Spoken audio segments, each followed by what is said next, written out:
कहानी सच्ची मित्रता। गांव में एक 12 साल का लड़का आर्यन रहता था। वह पढ़ाई में तेज और दोस्तों में लोकप्रिय था। उसकी एक विशेष दोस्ती थी सिया से, जो उसके पड़ोस में रहती थी। सिया बहुत समझदार और बुद्धिमान थी और दोनों की दोस्ती गांव के दूसरे बच्चों के लिए मिसाल बन गई थी। एक दिन गांव में एक नया लड़का विक्रांत आया।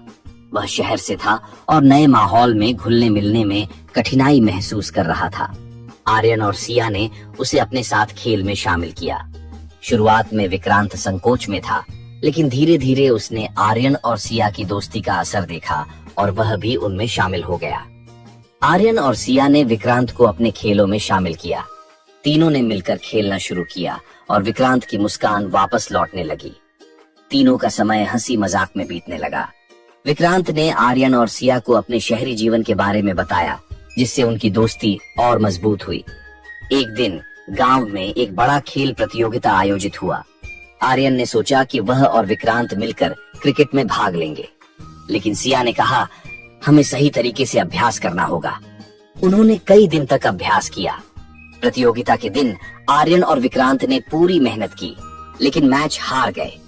आर्यन निराश हुआ, लेकिन सिया ने उसे समझाया, जीत और हार दोनों जीवन का हिस्सा हैं। महत्वपूर्ण है कि हमने साथ में खेला और कोशिश की। कुछ समय बाद विक्रांत ने गांव में एक समस्या देखी। गांव के बच्चे अक्सर पढ़ाई में कमजोर थे। विक्रांत ने आर्यन और सिया से कहा, हमें कुछ करना चाहिए। उन्होंने एक अध्ययन समूह बनाया, जिसमें वे बच्चों को पढ़ाने लगे। धीरे धीरे गांव के बच्चे पढ़ाई में अच्छा करने लगे। सभी ने उनकी मेहनत की सराहना की। यह देखकर विक्रांत को खुशी हुई और उसने महसूस किया कि सच्ची मित्रता न केवल अपने लिए बल्कि दूसरों के लिए भी होती है। एक दिन गांव में एक त्योहार आया। सभी बच्चे मिलकर तैयारी कर रहे थे।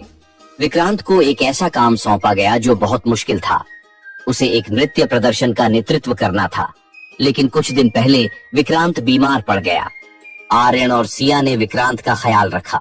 वे न केवल उसकी मदद करते रहे, बल्कि उन्होंने नृत्य की भी पूरी तैयारी की। जब त्योहार का दिन आया, विक्रांत ने अपनी बीमारी के बावजूद प्रदर्शन में हिस्सा लिया। उन्होंने तीनों ने मिलकर शानदार प्रदर्शन किया और सबने उनकी सराहना की। इस अनुभव ने विक्रांत को सिखाया कि सच्ची मित्रता में एक दूसरे का सहारा देना कितना महत्वपूर्ण है। आर्यन और सिया ने उसे प्रेरित किया कि कठिनाइयों का सामना कैसे करना है। जैसे जैसे समय बीतता गया, आर्यन, सिया और विक्रांत ने मिलकर कई नई गतिविधियों की योजना बनाई। उन्होंने खेलों में भाग लिया, नाटक किए और समाज सेवा की। उनकी मित्रता और मजबूत हो गई थी। कुछ साल बाद जब सभी बड़े हो गए, आर्यन ने फैसला किया कि वह अपने गांव में एक स्कूल खोलेगा। सिया और विक्रांत ने उसका साथ देने का वादा किया। तीनों ने मिलकर एक नई शुरुआत की। वे समझ गए थे कि सच्ची मित्रता केवल साथ रहने में नहीं, बल्कि एक दूसरे का सहारा बनने में है। उन्होंने गांव के बच्चों के भविष्य के लिए एक मिसाल स्थापित की। इस कहानी से यह सीखने को मिलता है कि सच्ची मित्रता का मतलब केवल मजे करना नहीं है, बल्कि मुश्किल समय में एक दूसरे का साथ देना है। मित्रता में सहानुभूति, समझ और एक दूसरे की मदद की भावना होती है, जो जीवन को और भी खूबसूरत बनाती है।